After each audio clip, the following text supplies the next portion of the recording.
Hi everyone, good evening. Hope everyone is safe and healthy.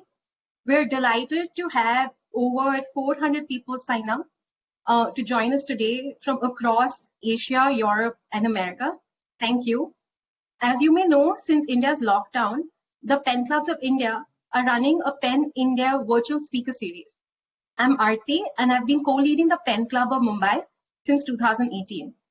To set context for our conversation this evening, earlier this week, we've all been watching the news. India and China had a military confrontation with troops squaring off on the border at Galwan. Unfortunately, India lost 20 soldiers.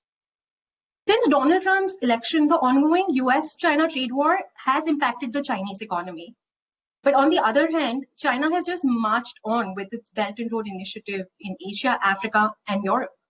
Now, the global pandemic has hit China hard. COVID-19 has turned Western sentiment against China, with many calling it the Chinese virus or even the CCP virus.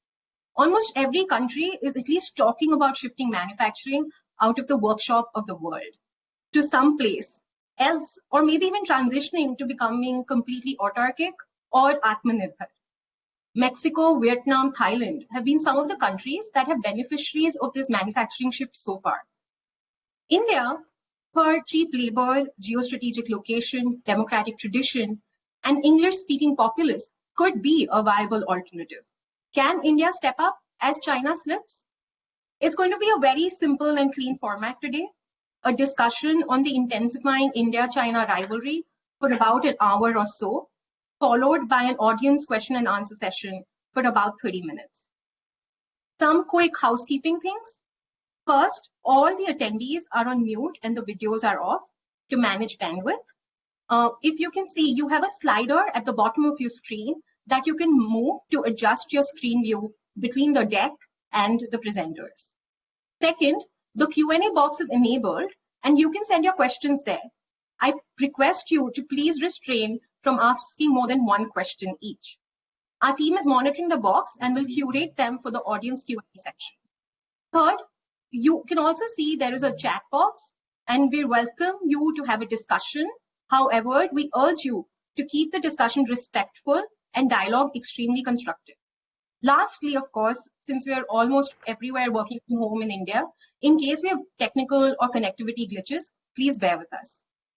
This evening, I'd like to thank Fair Observer and Fair Insights who've helped us put together today's panel. For those of you who don't know, Fair Observer is a non-profit media organization that publishes fact-checked, well-researched insights from about 2,500 experts over 80 plus countries. It brings multiple perspectives and shines light on the real issues in the world. The founder, who's a Penn alum, Atul Singh's piece on Kashmir, which went viral, is a classic example of the great journalism that Fair Observer does day in and day out. Fair Insights is a sister organization that provides strategic advice, actionable insights, and consulting services. I'd be remiss if I didn't introduce our star panel today. Our amazing moderator this evening is Ms. Claire Price. She led the coverage of breaking news in sub-Saharan Africa as AFP's Africa editor. Before that, she covered the death of Nelson Mandela and the trial of Oscar Pistorius. She is an ex-BBC journalist. Now she runs Sequentially, a video production company based out of London. Her interests include running and entertaining her 2-year-old son, Marcus. We're also lucky to have with us today Mr. Vikram Sood, who's the former head of RAW, India's external intelligence agency. He's had a long and distinguished career as an intelligence operative and is the author of The Unending Game. In addition, he's a formidable intellectual who publishes regularly on security, foreign relations, and strategic issues. He's one of those rare intelligence people who now writes a blog and is also on Twitter. Check him out. He's presently advisor at the Observer Researcher Foundation in New Delhi. We also have with us today Mr. Glenn Carle, who led the 16 agencies of the US intelligence community as Deputy National Intelligence Officer. He prepared the US government's highest level threat assessments to the nation for the president, cabinet members, and senior most military leaders. He was the trade negotiator for the United States Trade Representative, Executive Office of the President, where he negotiated multi-billion-dollar trade agreements for the US and passed treaties for the US government in various international forums. As a CIA operative, he also led sensitive programs in the Directorate of Operations at the CIA across 4 continents. He played ice hockey for Harvard, and in his hometown, Brookline's Athletic Hall of Fame, you'll find his picture hanging. We also have with us Dr. Michael K Dorsey. He is a recognized expert on global energy, environment, finance, and sustainability matters. Dr. Dorsey is a JV partner in the Indian-based panel manufacturer Pahal Solar and a limited partner in the Spanish solar concern Iversun. He's an active investor and co-founder and principal of Around the Corner Capital, an energy advisor and impact finance platform. He served as an advisor to both the Bill Clinton and Barack Obama administrations. In the nonprofit realm, in 2013, Dr. Dorsey co-created the predecessor to the Sunrise Movement, and in late 2018, the Sunrise Movement orchestrated launching the Great New Deal. He does trail running and has done so even in the Arctic. We also have on the panel this evening with us Mr. Sunil Asnani. Sunil recently founded and is managing partner of First Principles Fund, which focuses on investing in the Indian public markets. From 2008 until last year, he was at Matthews Asia Fund. For those of you who don't know, Matthews is the largest dedicated Asia-only investment specialist in the United States and manages $30+ billion. Sunil was recognized as the best fund manager in the US in 2014 and was lead money manager at Matthews Asia until 2019. Prior to Matthews, Sunil was with McKinsey New York. He also served as an officer in the Indian Police Service in Kerala before that. I have to mention he is a Penn alum and got his MBA from the Wharton Business School. He's also an avid yoga and meditation practitioner, and his son just got into Cambridge. Ladies and gentlemen, as you can see, this evening we're extremely lucky to have a diverse panel with 2 investors and 2 intelligence officers who absolutely need no introduction. Dear panelists, I really appreciate all of you making the time. Without further ado, I hand over to Claire to kick off the panel. Claire. Okay, thank you. Thank you so much, Arti. Thanks for all those really generous introductions. So I'm just going to kick off with some general opening questions, which I hope will kick off our discussion this evening. And I'm going to start with Mr. Vikram Sood and ask about the recent violence on the border. On Monday evening, we saw that at least 20 Indian soldiers were killed in a clash with Chinese forces. And what I want to know is how that plays into our discussion tonight. How does it play into our supposition that China is slipping and India is stepping up? Let me start with the immediate background, as it were. If you will recall that in August the government of India declared that 370 was abrogated, Article 370, and that the state of Jammu and Kashmir had been bifurcated. And in that bifurcation, Kashmir went separately. Jammu and Kashmir and Ladakh was taken away as a union territory, not as a state of the government of India and of India. And the map that we made at that time showed Aksai Chin as part of Ladakh, i.e. India. So people say that's where the Chinese anger started, that we were doing cartographic aggression and we're showing Ladakh, Aksai Chin as a part of Ladakh, and therefore going back on our agreements. Trouble started in May, and the recent flare-up is. Sorry, let me go back again. After the trouble started in May, we reacted by sending 2 of our Bharatiya Janata Party representatives to a virtual inauguration ceremony of the Taiwanese president. The Chinese were livid with this. And then on the 2nd of June, Prime Minister Modi was invited by Donald Trump to the G7 summit.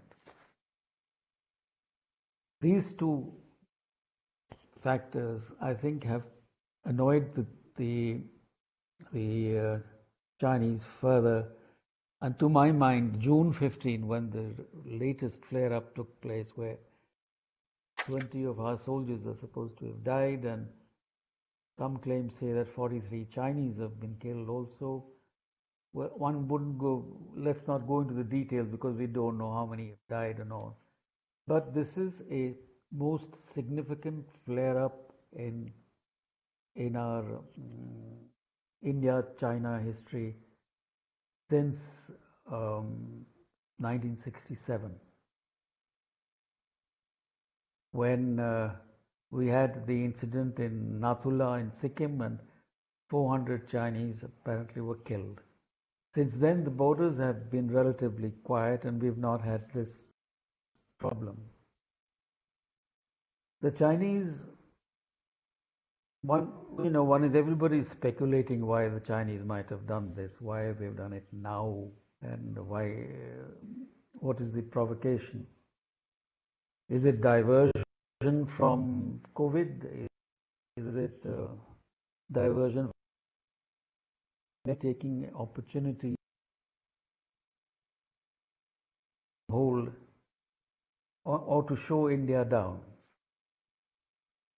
Is it a repeat of 1962 when the Chinese, angered by when the Chinese described Nehru as a lackey of Khrushchev,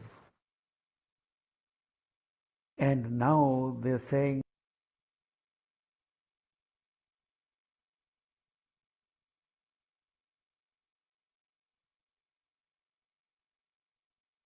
Mr. Sood, I think we're losing your audio there. I don't know. You can't hear me? We can hear you again. If we can just try and wrap this one up, and then we'll take it to Mr. Glenn Carle. Okay, if I you think could I've summarize. said enough now. Thank you Just very that much, they're Mr. trying to Sood. Thank teach us, you. just that they're trying to teach us a lesson. I see. So very much deliberate rather than accidental, in your view. No, it's not. Mm. Well, Yep. one thing that you did mention was that the flare-up in violence could be due in part to President Trump's invitation to India to attend the G7 summit. So if we can go to Mr. Glenn Carle, who's obviously a former CIA man and who can give us the perspective from the US. President Trump has blamed Beijing for its handling of COVID-19 and appears to be courting India. So is it correct to say that China is slipping and that India is on the up? And how does the US play into this? Yeah, hi, thank you for having me. I wouldn't say that China is slipping. I mean, we have all seen that in recent years, China's growth rate has slowed, but to slow from 10% growth per year to 6.5% is still 3 times larger than the next best performance anywhere else in the world. China's budget continues to rise as its economic strength does, and its military budget has dramatically increased. 30 years ago, when the last tensions really occurred between India and China, the GNPs of each country were the same, roughly. They were at parity, as were the defense budgets. Now China's is 5 times, GNP's P is 5 times larger than China's, and its defense budget is 4 times larger. The COVID virus, the criticism China is having, the trade dispute with the United States, which was fundamentally a U.S. response to Chinese misdeeds, but initiated approximately by the United States, by Donald Trump. All of these things are issues, but don't indicate a slip of China at all. So I don't think that that is correct. It is correct to say that India's curve of ascent is 15 or 20 years behind China's, but is also accelerating. So I would say India is rising and China is rising a little less slowly, but the strategic equation is not, doesn't indicate that China is slipping. Okay, thank you very much. That was nice and concise. We'll now just take it to Mr. Sunil Asnani, who runs a fund and so can tell us a little bit about what investors are thinking. Mr. Glenn Carle did explain there that although India is rising, it's still nowhere near the level of China. Is the world starting to invest a little bit more in India now? Is the trust factor something that's super important for investors? Can you explain a little bit about that? So first of all, for investors like us, it is never a question of India versus China, because we don't invest in a country per se. We are investing in individual stocks. And there are companies which I can invest in India and I can invest in China. So first of all, that issue is never a question for people like us. That said, trust is an important factor. I mean, if I just look at broadly where the economic growth is leading, areas where trust is more important. For example, IP protection or adherence to laws. And I think India is gaining an advantage already where it has already been gaining. For example, if you look at the pharmaceutical industry, India has more FDA approved plants than anywhere else in the world outside United States. And that has been always there. And similarly in technology services, where you don't need too much physical infrastructure, and where all you need is a talent, a high quality talent for doing all those kind of things. India is already there. So I think the real question is, can India continue to invest in its physical and social infrastructure, and it will keep attracting. It is not because China is slipping, and because if China is slipping, it's not necessarily that India will benefit. For example, a lot of low tech areas where China's labor costs have increased, they went to Vietnam and Bangladesh, not India. And if you talk about high tech areas, it has gone to Taiwan and South Korea. It has not come to India in such a big way. That said, even if a small portion of what China coming out of China comes to India, it will be a big delta for India. So I'm hopeful that as India continues to invest in its own physical and social infrastructure, it will on the margin benefit from this wave. Okay, fantastic. Dr. Michael Dorsey, if I can bring you in now. One of the things Sunil Asnani just mentioned was that it's not India versus China, but you are a big investor in India and you've chosen to invest in India over China. Can we ask why? Claire, I think it's really three reasons for us. And I would agree certainly with Sunil that it's not so much about country investment per se, but it is about making strategic partnerships in certain sectors. And for us, that's renewable energy. But if we had to sum it up and put a nice bow on it, I would say it's certainly because of democracy, because of dynamism, and also because of the diligence that's going on in terms of attracting investments, and in terms of attracting and making it easy to come into the country. It's certainly more so the case, at least our experience has been in India over China. The fact that you've got the increasing appreciation in respect of IP over the years. We started a couple of years ago coming into Hyderabad. The ability to bring in and launch a company in India has, I think most will agree, over the years, certainly the past 3 to 5 years, gotten considerably easier to stand up a company. So there's certain things that basically the regulatory landscape make it quite attractive. And for us, we see renewables is taking off in India, and India is indeed, in that sort of in the tech of renewable, it's I think competing certainly in terms of module panel manufacturer, in terms of the capacity to do engineering, procurement, construction, both in India as well as abroad. It's on par, certainly with China, and there's some advantages that I just discussed that make it even more attractive, and made it attractive for us. Okay, thank you very much, Dr. Dorsey. So if we go back perhaps to the political aspects of the discussion, and really looking at the military clashes, but also the diplomatic scene, I'm going to take the questions now back to Mr. Sood. Mr. Sood, can I just check that you're able to hear me? I can hear you. You can hear me. Fantastic. Okay. I can see you. Excellent. Our investors say it's not India versus China, both are rising at different rates. But do you think that diplomatically there is a bit of an India versus China vibe going on? One of the questions I've been sent in advance is that back in 1998, George Fernandez, the then Defence Minister of India, cited China as India's potential threat number one. Was he right then, and is he right now? He was right then, and he's right now. In fact, I used to say, but it doesn't matter what I said, that way back in 1992, that it's not Pakistan, it's in China which is the threat, ultimately.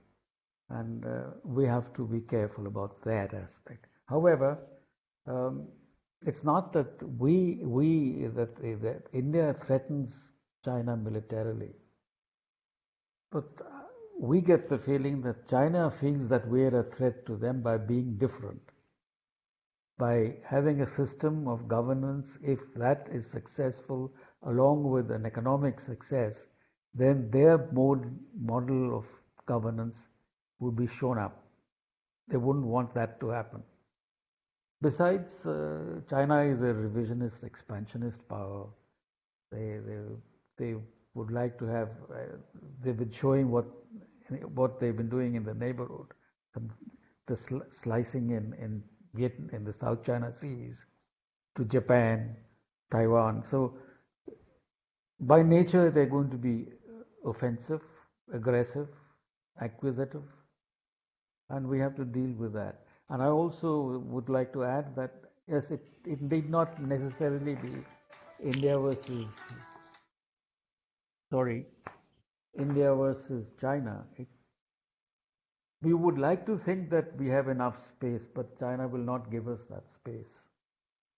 They would not like us to be a $5 trillion economy. They would not like us to have a strong military. So we want to open out and open up, as it were, both within and outside. And I think we're making a good start at that. So just to clarify, you're saying that China won't give India that space, even economically, not just in terms of the military clash or what's happening diplomatically, economically. Even economically, yeah. So there really is, in your mind, a tension between the two economies. Yes. Okay. Can I just take that back to you, Mr. Sunil Asnani? Do you perceive that clash, and how do you manage that as an investor? Of course, at a macro level, these countries may perceive risk and they are competitive, and even at a company level, they are competitive. And I think we don't hate competition. I think as long as it improves productivity, because today, suppose there was no China and there was no competition for India, India will never become more productive, right? So competition is actually going to help India bring the best. We invest in a social and physical infrastructure, and it is also important from a political standpoint of view.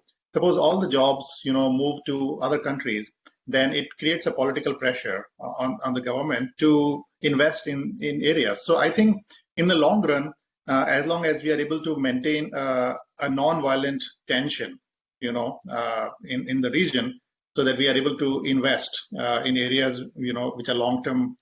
Good in the long term for us, I think there is no harm. But of course, I agree with Mr. Sood that China perceives that it has to lead the region, and it has to show leadership not just economically but also politically.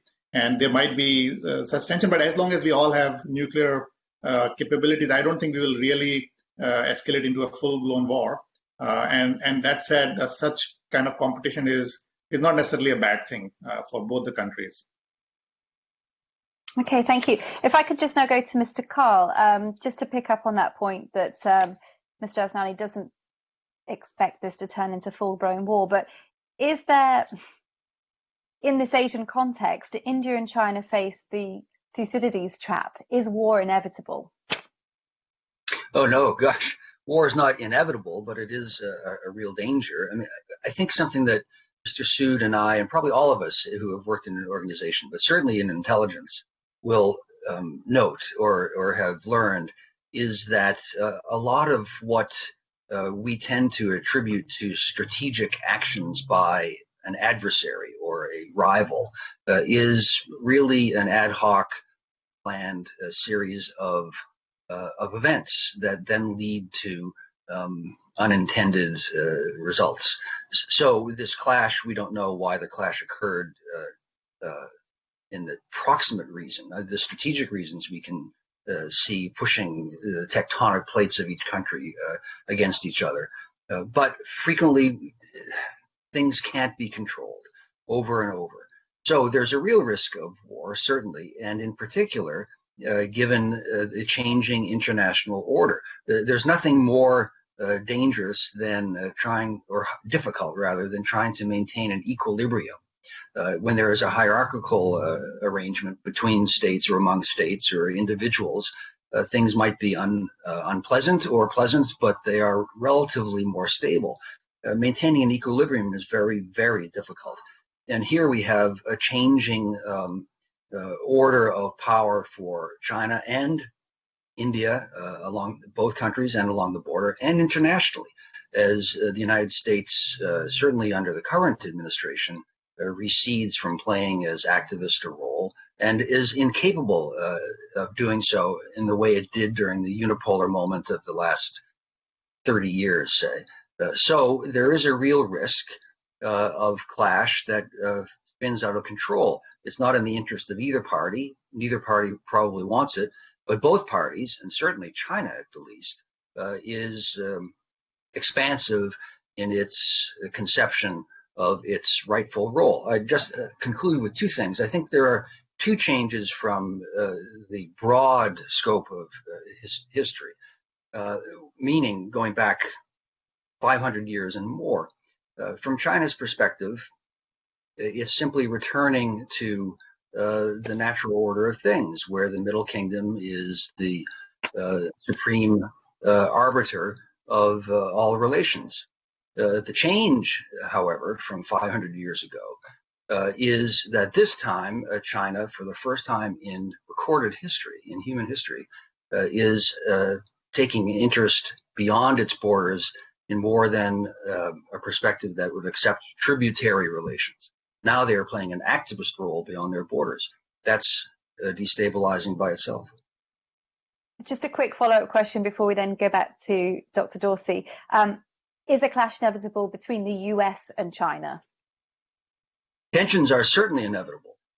This is the point of Graham Allison's book, Thucydides' Trap, which means, for the few of you who might not have paid attention to this little aspect of international relations, that when an international order is changing through or being challenged, at least through the rise of a great power, thus destabilizing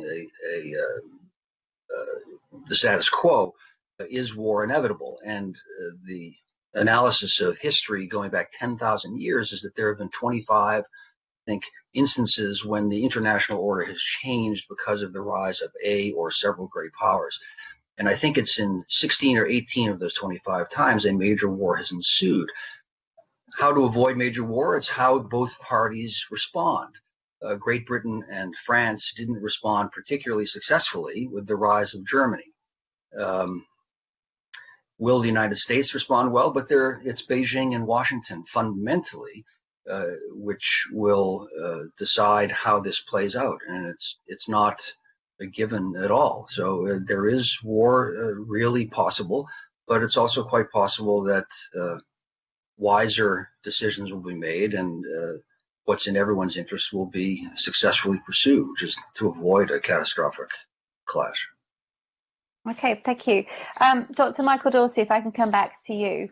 Against this backdrop, which sounds potentially quite calamitous, and doesn't necessarily have India at the heart of it, perhaps between the US and China, where does that leave India? What are the big challenges facing India, perhaps from your perspective as an investor? Well, certainly nobody wants a war. That's the last thing any of us want on the business side of things. That's the sort of if the pandemic is the disruptor of the planet, then the war certainly would be in the lowest case, a disruptor of the region, and then of course could be considerably larger. I think from our vantage, regulatory, sort of stability, integrity, dynamism, and towards of making space for business. I mean, these are the things that we need in terms of making investments. This is certainly happening. On the renewable energy side, the commitment that Modi has made in terms of the gigawatt challenge and being a part of the International Solar Alliance. I mean, these are big steps. They're prudent steps from the government side, but I think on the business side, we're seeing folks come in line in terms of module manufacture, in terms of build out, also in India, but really in the region, Bangladesh, Sri Lanka. You've seen also some developments that really, I think, opened up the region and pushing away from China. And I think you're going to continue to see that sort of thing. Just to follow up on that, Dr. Dorsey, are you seeing American money flow into India perhaps more over recent months as opposed to how it was perhaps this time last year? I wouldn't say, in recent months. I mean, one of the challenges, really, worldwide is a lot of people are on hold. We had a sort of a lesser version of Renewable Energy India conference online about a month or so ago. And one of the big discussion points there was the way in which, force majeure is compromising projects. I think it's fair to say that, and the numbers bear this out, that, people are taking particularly on the renewable infrastructure side, taking a wait and see moment, aside from the fact that you can't do a lot of, you can't move projects like you were able to do so a year ago with different, parts of the sort of the supply chain, not able to move. People can't do construction in some places, and other places they can. So I would say the outlook right now, certainly in the past few months since the world has been on a lockdown and only now slowly coming out of that in certain places, has been more one of wait and see and watch. Because I think the biggest concern, certainly myself and colleagues have is not really so much what this year's going to bring, but what will happen, next year, and will we see sustained, global downturn? If we take a long time to come to a vaccine, to come to really managing this crisis, how many new waves we're going to see, which are certainly going to be guaranteed of the pandemic. There are going to be waves and eddies all over the place, and that's going to complicate the ability to do business, certainly at the volumes we knew them a year ago. And I think that complication is going to be there for at least until we get more aggressive management of the pandemic, which we haven't seen anywhere, certainly not in the U.S. And then also, ultimately, until we get the vaccine, we're not going to see those, sort of really aggressive returns, like we had a year ago. I don't think so. Okay, thank you so much. Mr. Vikram Sood, if I can come back to you. As we're just hearing, obviously the pandemic's had knock-on effects across all sectors. What's been the effect in the sort of diplomatic sphere? We know that before the COVID-19 pandemic, India participated in this quad of Japan, Australia, the US and India. What's the future for that? How will COVID-19 change those relationships?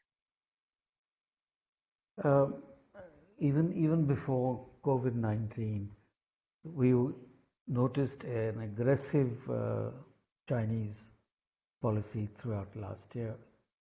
And gradually, I think the thinking went around that we have to give up our old hesitations, historical hesitations of not wanting to be a member of a club which has military overtones, and sort of stay away from these alliances. So although we had an arrangement with the Soviet Union, but we were not really a member of an alliance. So we sort of moved in hesitatingly, I must admit, about the Quad. And I think there is now a realization in the context of what has happened the last few months that we have to take a little more interest in COVID and be more active there. One hesitation would always remain that if China is the threat and India becomes the frontline state, will the members of the Quad respond, and how? Would it be just a nice, happy statement saying we want the two powers to sort themselves out amicably and so on and so forth? We'll offer some training to your troops. What would that imply? So if we are going to be members, we would like to contribute and also expect contribution. That's where probably the hesitation still remains, and there is no clarification. Let's see how it works out in the next few months. Right. So you're saying that India is slightly distrustful of those partners in terms of the support, the real support that they'll offer. You know, our experience as a democracy all these years has been we have had no democratic dividends from anywhere. We found that, like in 1971, 72, we were in the wrong house, as it were, as far as America was concerned. It was Pakistan, because the China angle was there. Nixon was trying to get to China, and he needed Pakistan. And he was overlooking genocide in Bangladesh. And there have been other instances of a similar kind throughout that we felt that being a democracy didn't get us very far. So, do we surrender something for nothing? Interesting. That's a good question for Mr. Glenn Carle. Let's just throw that one to him. It's meant for him. Sure, how to handle that.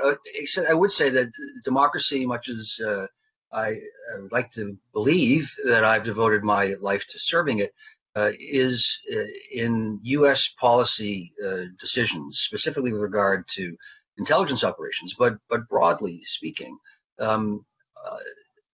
irrelevant. The U.S. talks, and I'm not singling out the U.S. As in any way different than any other state, but the nature of the regime that the U.S. deals with or tries to foster or support is secondary to the national interests of the United States. This is simply true with every country. So, and you can look at this. This has been empirically measured quite closely by a professor named O'Rourke at Boston College, looking at covert action operations of the United States since 1945, and that a nation be a democracy is actually irrelevant to U.S. policy. What counts is the perception by the U.S. leaders of the moment of U.S. national interest, which makes the United States a totally normal state. This is how all states act. So it's nice that India and the United States be democracies, but in the decision-making process for both states, that really will take a second role to how can India leverage the United States? How can the United States leverage India with respect to the rise of China? Fine. So, Mr. Carle, you're saying that the US is not that bothered really about supporting democracies in Asia. It's more interested in its own interests being served. Well, in the best of all possible worlds, everything from the U.S. perspective, democracy is the superior system from virtually every index that one can have. That is absolutely true. But when push comes to shove and a decision needs to be taken on policy, the decisions will be based upon what actions will advance the immediate and one hopes medium and long-term interests of the United States. And India will do the same, and China does the same. That's simply an objective fact. Fair enough. Fair enough. Just to go to the business perspective now, Mr. Sunil Asnani, if we can ask you, does it matter that India is a democracy for investors, for foreign investors? Is that a big sort of plus point for them?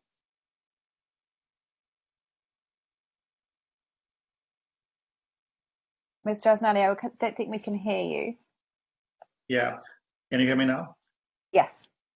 So if you ask me to invest in Pakistan, and I will tell you that there is so much huge political risk that the company specific risk, is very insignificant compared to the macro risk there.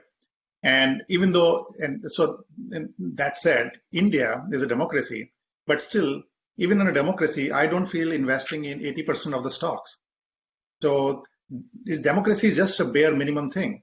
On top of that, you need better governance, better investment in social and physical infrastructure.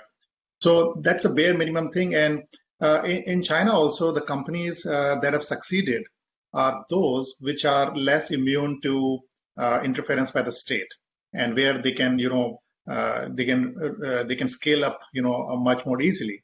So I would say in India's case also, I mean, democracy is a minimum, but we need a lot more. Otherwise, why would 80% of the stock will be on my elimination list, even in India, right? Okay, and Dr. Dorsey, could I just ask your take on the same question, whether democracy is important to investors like you? I think in general, it doesn't matter, but I'll say the thing that democracy does is it creates on some level, a good rules environment, and particularly a regulatory environment. I think it aided and abets that. Let's make no mistake about it. I don't think anybody on the planet, certainly not even here in the US, has a sort of a monopoly on democracy at best. Here in the US, we've got what you might call an excuse for democracy on a good day, and probably something more like low intensity democracy on a bad day, particularly with the current, clownish, kakistocratic regime we've got here. But that chaos that you see here, I think, plays across the business environment. You don't know, how rules are going to be set forth. The reality is that I think the democratic situation in India versus the lack thereof, the gross lack thereof in China, makes it certainly more attractive, and I think it catalyzes the business environment. And I've got my DIN number. I've walked through the process to stand up, businesses there, and I think, and I've seen it improve over the years. And I think that democracy is that sort of, let's call it the background, not noise, but music that enables a good regulatory regime, and that's something that we want to have in place. It's never going to be perfect. Regulators are regulators. We'd love to avoid them as much as we can everywhere, but I think democracy sets the tone and the tenor, in places like India, that it doesn't and isn't in places like China. Okay, I'm just going to go now, because it seems quite a good point to do it. Go to a question that we've received here from Air Marshal Ravi Deer, who asks, what is the possibility of democracies taking united steps or actions to overcome behavior and hegemony of a communist nation? Perhaps, I'm not sure who is best placed to answer that. Perhaps we can go to Mr. Carle again, just for that perspective. Democracies will they take a united, I mean, you've kind of said that perhaps that's not a relevant question these days, but will democracies, what's the possibility of democracies taking united steps to overcome the behavior and hegemony of a communist nation? Well, I'd like to endorse or vehemently agree with Dr. Dorsey's comments that democracies do have transparency and legal norms and procedural and regulatory norms and oversight and opportunities that other systems do not have. That's certainly true. So if possible, a democracy, say the United States, will prefer to try to interact with and foster the government of India as opposed to a totalitarian Communist Party of China-led China. However, the primary dynamic in Asia, or really in the world, and geostrategically, goes back to that described best by a geostrategist named Mackinder 110 years ago, I think it was, which is that China is the rising power. It is a continental power. It is literally other states are literally peripheral to it. and not as large and growing as quickly as it is. So it is in the interest of Vietnam and the Philippines and Japan and South Korea and India and the United States to ally so as to counter the rise of China. It's a classic dynamic in international relations. That India and the United States be democracies is good and probably does incline them, if possible, to cooperate probably more. But that is not the decisive element. What is the decisive element is the changing balance of power and the response of the peripheral states to the continental rising power. Thus, India and the United States being democracies is good, but is secondary in this circumstance to the. Okay, Mr. Sood, if I can perhaps come back to you, what's the view there from China? Do you feel that the fact that the US and India are democracies, do you feel that that binds the two countries together, or is that really quite irrelevant? I would partly agree with what Glenn said, that it is actually the national interest that determines actions, decisions. Democracy is a fine thing to have, and but when it comes to national interest, big powers will choose the national interest. Okay. Medium powers like ours don't have much of a choice, really. They have to go along with whoever they can. So, but for a smaller power, the idea that you're running a democracy up despite all odds, despite all the difficulties, having elections year after year with orderly transfers of power, where we managed to do that, and then you find at the end of the day that we are the ones who are charged with human rights violations. We are the ones who are denied facilities, and the other guy gets away with it because that serves the nation's, the other country's national interest. Okay, interesting.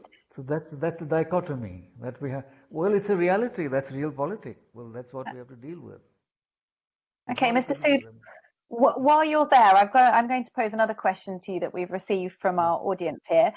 This is one from Ambassador Gary Grappo, who's also the chairman of Fair Observer, and talking about the conflicts there with China that you mentioned, obviously, at the start of this debate, this discussion.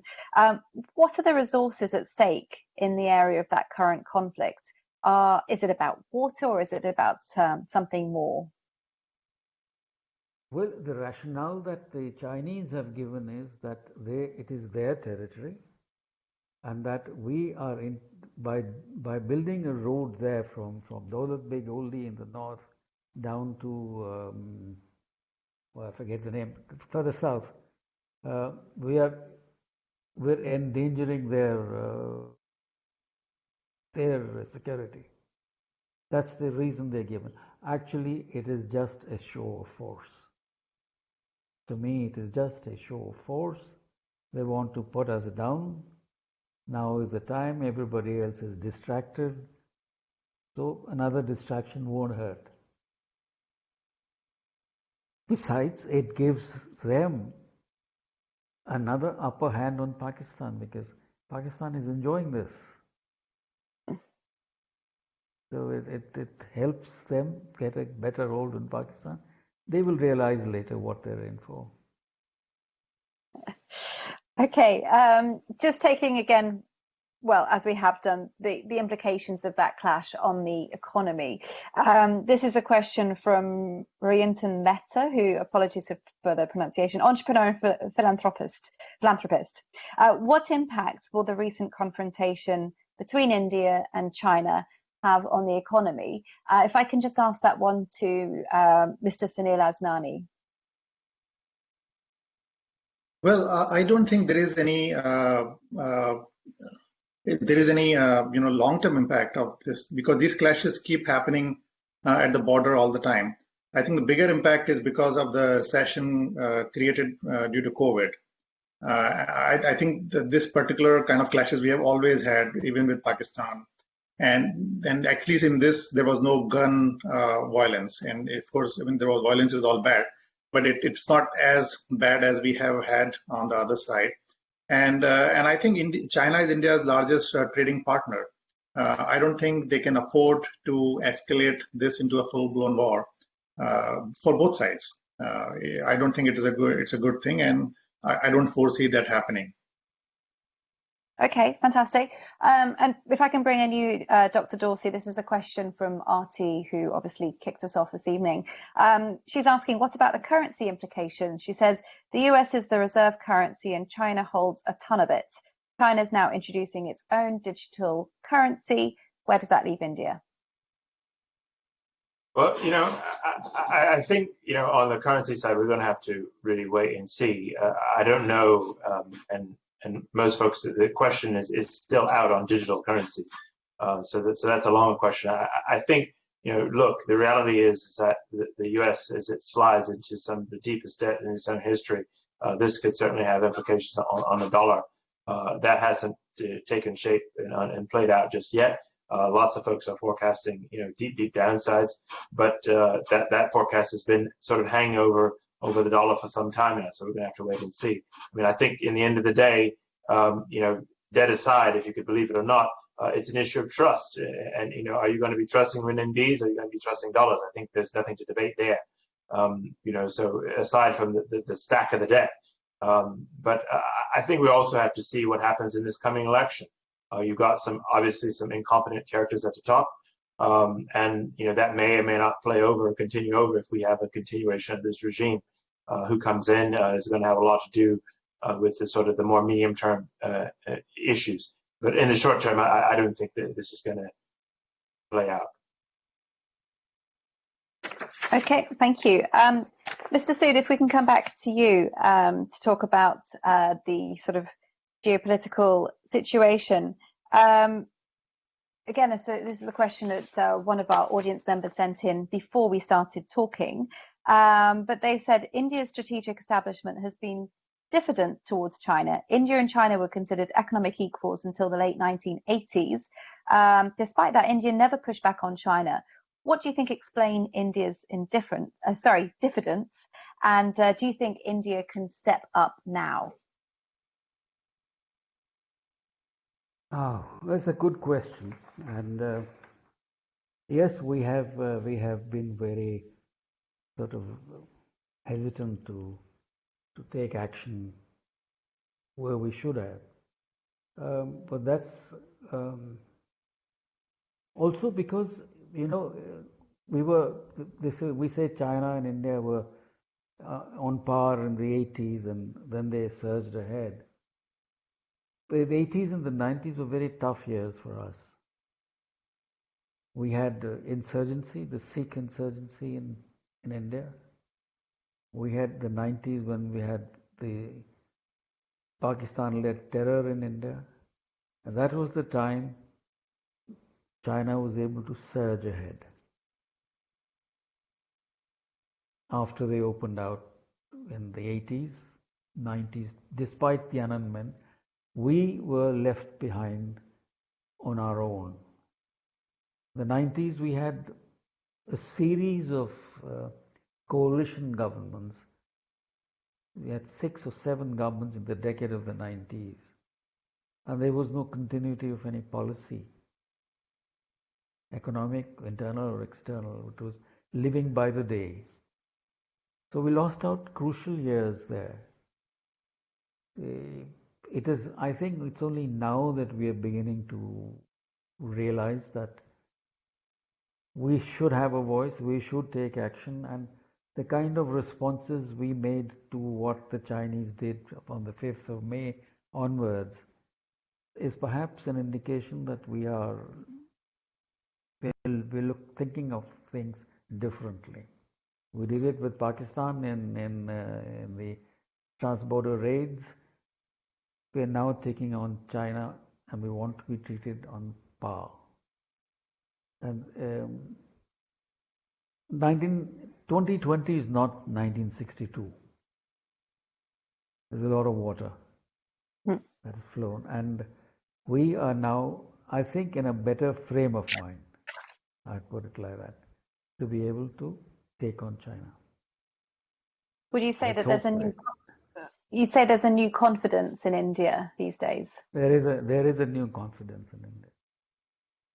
And New self-belief. interesting. How would that change if Trump lost the election and the Democrats came into power in the US? We'll have to live with it. We're a democracy too. Deal with the government that comes to the best of your ability, and hope they deal the same way. No, absolutely. If I can just go to you, Mr. Carle, there does seem to be some antipathy between the Democrats and the BJP party. Could you foresee relations changing if the unexpected happened in November? Well, yeah, I've been very interested in the questions that I've seen framing the Democratic Party as being somehow more hostile to the BJP or to India than presumably the Republicans. I don't really see that as the case. Now, it's possible that not being an Indian expert in the U.S. context, I'm missing something, but I don't think so. I think what will happen is one can only hope that someone remotely competent start to lead the United States instead of a buffoon who actually apparently almost has never read a book. Trump has been drawn to Modi and to India because of this superficial identification with strongman, sort of populist, totalitarian noises. Beyond that, I don't think there's any depth to what Trump is doing at all, except that the bureaucracies, which would include Democratic professionals from the Democratic Party, see and have pursued now for a generation closer relations with India for these larger strategic reasons. Now, if Trump were replaced, that would continue. But I think also one would hear from a Democratic president or administration more criticism of the nationalist India is Hindu and what that implies for the Muslim Indians kind of perspective. There would be criticism of that while tempering it from the American perspective to pursue the larger strategic objective one would seek, which is a closer relation in every way between India and the United States because of the rise of China. And just following on from that, is it possible to speculate how things would change with China should Trump lose the top job? Well, the Republicans are trying to make some hay in criticizing Joe Biden for having been soft on China. That's perhaps an effective debating point and political attack. But what it actually describes is that Biden is a mainstream internationalist in the U.S. Foreign policy context, and his positions reflected those of the leading international experts for the last 40 years with respect to China, which means two things: that for decades, the American position of Republicans and Democrats, left and right, all across the spectrum, has been that by embracing China and fostering democratic evolution, the things that Dr. Dorsey was talking about, a rules-based legal system and economic system, transparency, decentralization of decision-making power so that individuals can pursue opportunities, et cetera, all of that is in America's interest, and that China would fundamentally change as it embraced these norms. That seems not to have been the case, and China is showing a different model, which is you can be totalitarian, single-party state, and economically dynamic without actually embracing the norms of democracy and individual rights. And so, therefore, Biden has shifted, as have American foreign policy experts, take a more challenging, less indulgent position with respect to China. And that's also the case in Biden's, with respect to Biden and U.S. experts, foreign policy experts, because China has become dramatically more aggressive, not simply more powerful, but more aggressive on the Indian border, in the South China Sea, with regard to Pakistan, with regard to investment and what that entails, is how they invest in Africa and in South America, et cetera, et cetera, et cetera. That's why Biden's position has changed. Therefore, if he were elected, I think that the relations with China would be tenser but more competently pursued. He wouldn't give a pass to China, and he wouldn't be reflexively hostile.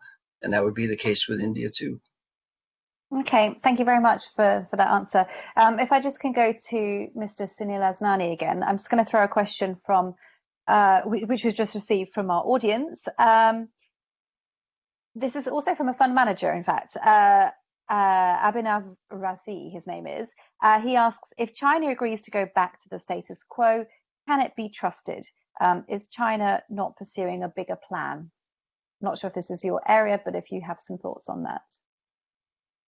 Well, I try to, invest in stocks where I don't have to make such calls. To be honest with you, it's hard to say what's going to happen, and what will be the overall outcome. But if you can limit your risks, just specific to a given stock, then you don't have to deal with predicting the unpredictable. Dr. Dorsey, can I ask for your take on that as well, please? Is China not to be trusted? Is the question. Dr. Dorsey? Yeah, sure. Just adjusting the technology. Now, I wouldn't go that far. Look, nobody's to be trusted. Only a fool is trusting anybody until the money's in your bank. So I think what we need is, again, we need coherent rules. If you don't have them, then I'm less interested in your market. We need, really opening up and a sort of a setting of, a pacing on the business side. I have certainly my opinions on the political aspects of this discussion, but I'll leave it up to our intelligence gentlemen to take down those matters. But on the business side, nothing's trusted. Feel free to wade in on the political side. No. I come in with a particular role and I'll keep it. But no, I think on the business side, look, we don't trust anything until not just the contracts are done, but till we see the kind of corresponding good behavior of counterparts. We approach our deals. We certainly don't go, deep into transactions without sort of, let us say, dating before we get married. We want to do small projects and build up towards doing more substantial, projects and so forth, and work in a stepwise manner, because that's a way of de-risking. You've got to do that whether you're working in India, whether you're working in China, whether you're working in, in downtown Detroit, for that matter. So it's really about having an environment. I think India has it. I think it has it, considerably better than China does for some of the things I've talked about. Whether that means we could trust one or the other, again, I'd say the wise businessman isn't trusting anybody until transactions are done. Then we go forward accordingly. Fine, thank you very much. Thank you. Another question we've had here, I'll just throw this one, I think, to Mr. Sood. It's from Protas Chatero. He asks, how does India's foreign policy towards Africa look like as the continent presents a frontier for this geopolitical tug-of-war? Can I ask that one to you, Mr. Sood? Well, Africa is another area which we have not paid much attention to for a long time.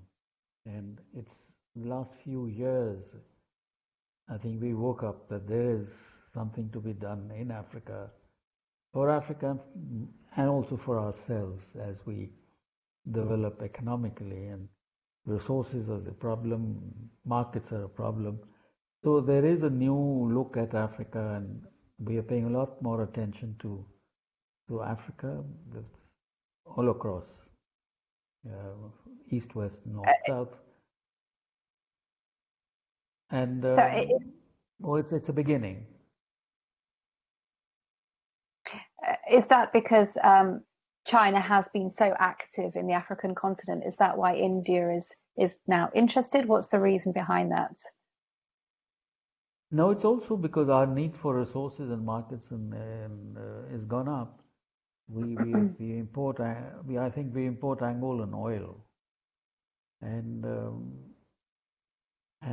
other resources from Western Africa. There is a sizable Indian population there. So there is a mixture of trade and resources and markets which is done. Of course, again, the question would be, are we going to compete with China? No, we can't. I don't think we should get into the competition game, because it is not going to work, and we'll then try and keep putting in more and more, trying to save face, and at the end of the day, get nothing out of it. So we should look at Africa as how much it is beneficial to us and how much we can contribute to Africa. That's the yardstick. Are there particular regions of Africa that India is taking an interest in, particular countries or geographies?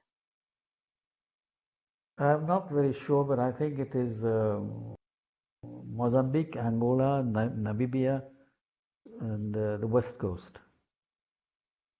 Okay, and so rather than competing,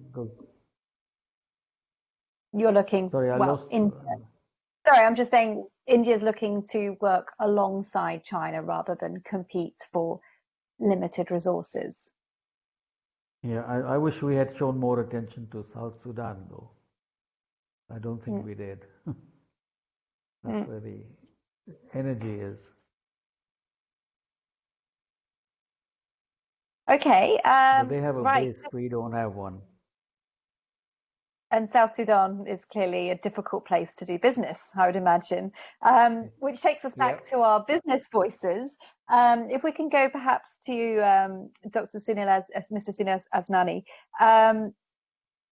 Somebody's asked, it's Danish Khan, he's asked, if democracy is good for investors, what do you think of Saudi Arabia? Just to take it off into a different place altogether. Well, I wouldn't be able to invest there, but that doesn't mean that there are not many good companies. Just that I'm not familiar with the market, but I think a lot of people can find companies which are doing well and independent of what the government policy is. That said, a lot of the economy of Saudi Arabia depends a lot on oil prices. So it is harder to find companies which are masters of their own destiny, so to speak, because the consumer wallet depends so much on the oil prices. Ideally, I would like to invest in a company not only which is a democracy, but which is less dependent on the macroeconomic volatility of the world. And within that, I would like to find stocks which are even less so. So there is no black and white answer to this. I'm sure you can find some good companies, and that's enough, to invest in a country. I don't know if this is a cheeky question, but as an investor, maybe you can advise our audience. Where are you investing your fund's money, and why? Well, the first rule of investing is stay away from stocks where you have no edge. Okay, so 80% of the companies in India have no edge. They may be dependent on macroeconomic, they may have governance issues, they may be dependent on commodity prices, so there's so many things, and they may be too illiquid. So, and then you are narrowing down to some 200 odd, companies where you believe in the business, where you believe the management is honest and competent, and that happens across sectors. It's not just one sector. And then you see what is the right price, and so it's a combination of all these, and then you realize that, there is no one area that you can say that you should or should not invest. You can say that I broadly don't find companies in energy or commodities or, or state-owned companies, but even beyond that, there's too many things to choose from. So again, I'm a bottom-up investor, and I don't think that I can give you one prescription, okay, that this is the right way to invest. Every idea is different and has to be evaluated, separately. Okay, and if I can take that maybe to Dr. Dorsey, you are a big investor in renewable energy, which strikes me as something that might be to do with your political beliefs as much as where you see a growing market. tell us what motivates you to invest in certain sectors. Well, for us, I mean, really, some might assume, and they would be assuming incorrectly, that we focused on renewables because of politics. The fact is that the old 20th century fossil fuel technology has got one foot on a banana peel, another one in the grave.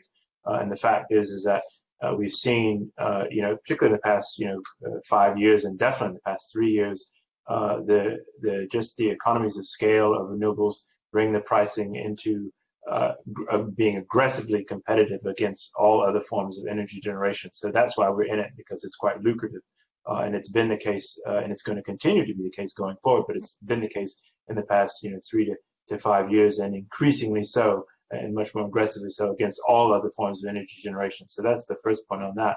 I want to go back to the question about a strategy for Africa, because outside of India, we're spending a lot of time looking at and investing in energy projects across the continent. It would be wonderful if there was, I would say, a much more aggressive India-oriented Africa outlook or strategy. Within the Solar Alliance, for example, there's a litany of African countries, but unfortunately, I would say, and I have to agree with Mrs. Sood, that there hasn't been an aggressive outlook towards Africa from India, but it is quite competitive. We've been involved in some tech transfer from India to Africa, but that's been on us on a sort of case-by-case basis. It's a lucrative space to be in. There's a tremendous upside, and I think that's the one space. That's a particular space where India could be much more competitive. The concerns that many around the world have with sort of Chinese, let us say, technology practices and so forth, they definitely are there in Africa. There's an interest to work with other parties beyond Chinese parties, and the market there is one that's going to grow for a lot of the reasons that India's market is growing. You've got a youthful market, you've got a large market, you've got a growing middle class. These variables, really put the trajectory as positive, in general, and that's why we're there, on the renewable side, and we're going to continue to be there just as aggressively as we have been, on the India side. Okay, sounds like a harmonious marriage of economics and belief, perhaps, but well, I stand to be corrected. We have only 15 minutes before this discussion ends. I'm just going to ask one final question to each of our presenters. So if I can go to Mr. Sood, I'm going to ask a question that we've received from our audience. This is from Kaushal Modi, who's an IIT student, who asks, well, China interferes in India's internal matters all the time. What stops India from interfering in Hong Kong, Tibet, and Taiwan? So this is going to be our final question for you. If you want to summarize your thoughts on whether China is slipping and India is rising, feel free to incorporate that as well. Okay. I think this was a question which you yourselves had raised about India keeping quiet and not interfering in the internal affairs of China, or talking about Hong Kong, etc., etc. I notice in your question you didn't mention Tibet. You mentioned Xinjiang, you mentioned everything else, but not Xinjiang. However, it is Tibet which has had a border with us. It is the Dalai Lama who's been staying with us all these years, since 1959. And that was the start point of the downturn in India-China relations. But if we talk about Hong Kong, or we talk about Taiwan, or we talk about any of those issues, India by itself, where does it lead us? I mean, okay, so we made a statement that we condemn, or whatever, we criticize, or we view it. What is the next step then? If you don't have a next step, if you don't know what you're going to do after criticizing it, and if you're doing it alone and there's nobody else doing it with you, then what happens? You see, we also worry that China and America are two big powers, they need each other also. Their economies are tied up together, and today they are angry with each other. Tomorrow they can be at peace with each other, or at least find a way of doing business. What happens to me? What happens to me if I walk out and tell the Chinese, get off? And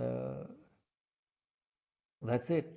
I know it is a sort of a diffident kind of an approach. My point is that if you want to criticize, then you must be able to follow it up. Mm. Just making empty noises doesn't really matter to big powers. They carry on with what they have to do, what they want to do. Okay. China won't stop without criticizing them, nor give us brownie points for not criticizing. So best to keep it quiet. Well, Mr. Sood, that's a nice segue to Mr. Glenn Carle, because he can give us the view from the US. Obviously, there's an element of distrust to American support. Can I ask, and this is obviously going to be our final question before we wrap up, how do you see the US, India, China triangle relationships playing out over the coming few months and then few years? Well, it's easier to say, or I think, over the next few years than it is over the next few months. The immediate future is dependent upon unpredictable and unintended events. The clash that just occurred between China and India on the border may well have, we don't know exactly what happened. I think there's part strategic maneuvering on the part of China and India to strengthen border military capabilities, to assert claims, probably in China's part, to pressure India because of India's steps in Kashmir recently, and there, in so doing, China's action helping Pakistan, which would help China. But those are things that you can't really handle. Long term, I think that the trends have been pretty clear, although hindered sometimes by leaders in the various countries who haven't seen strategic tectonic shifts or had other more immediate concerns. And that means that the move for the Quad, for India, Japan, Australia, the United States, and other states to become ever closer in their economic, strategic, political cooperation is likely to continue. And that, as Mr. Sood said, however, the relations between the United States and China are critical. It's the most important bilateral relationship in the world because it's the two largest countries in the world. And it is in both countries' interests and everyone's that they get along economically and politically. It's in everyone's interest. Whether that will happen depends on a prickly nationalist expansionist leader who feels frankly insecure, and I'm not referring to Trump in this instance, but to Xi Jinping and to the nature of the American leadership, which at present has sort of a cartoon version of this, what I just described, but one hopes that won't last forever. Yeah. Thank you. And we just have a few more minutes before we go back to Arti. So if I can just go to our two investors.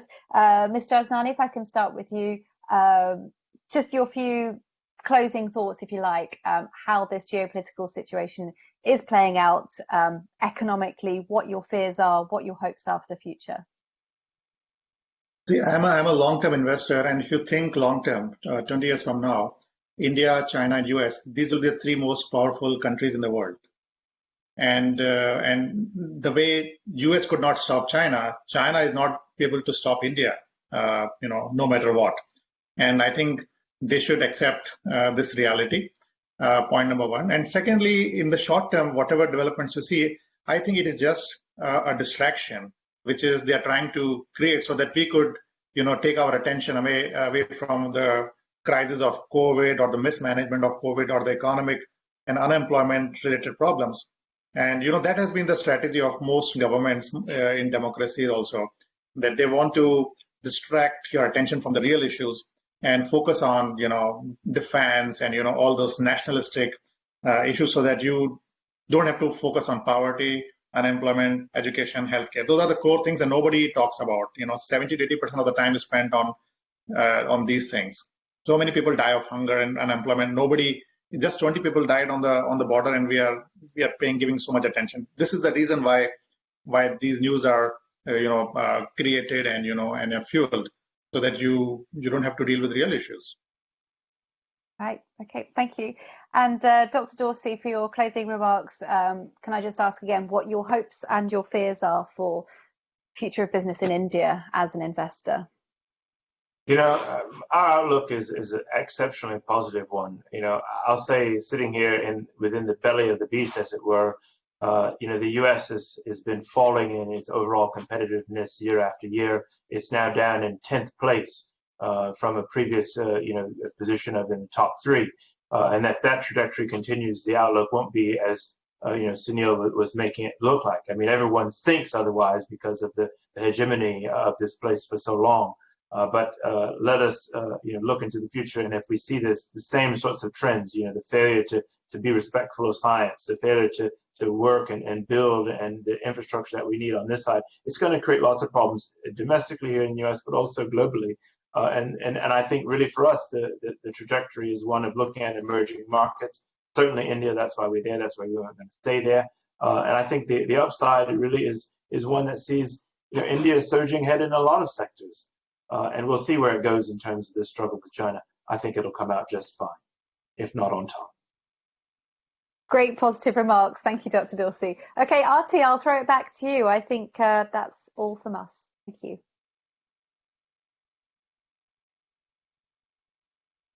Thank you so much, Claire and the panelists. Thank you everyone for tuning in. We're extremely grateful to all our elite panelists for sharing your perspective on, like we can tell, a deeply complex India-China US issue. We talk about the Quad, maybe this is the emerging trio, like for the next 2 decades. I want to give a huge shout out to Tara Davies. He's the director of the Global Alumni Regional Club and the Penn Special Events team who helped with all our technology this evening. I also know that unfortunately, because we had only an hour and a half, we weren't able to ask everyone's questions. However, I have some good news. For anyone who'd like to continue the conversation, please feel free to reach out to Atul Singh. He's the founder, CEO, and editor-in-chief of Fair Observer. He's a Wharton MBA, Radhakrishnan Scholar at Oxford, who studied philosophy, politics, and economics. He's a former corporate lawyer at one of London's leading firms and was also an ex-Indian police officer who served in Nagaland. Thank you, Atul, so much for making yourself available and all your help today. All right, everyone, that's it from us. Have a great rest of the day, morning, and night, depending on where you are. Take care, everyone. Be safe and stay on the lookout for our next fortnightly event, which should be end of June. Thank you so much, Mr. Sood. Thank you so much, Dr. Dorsey.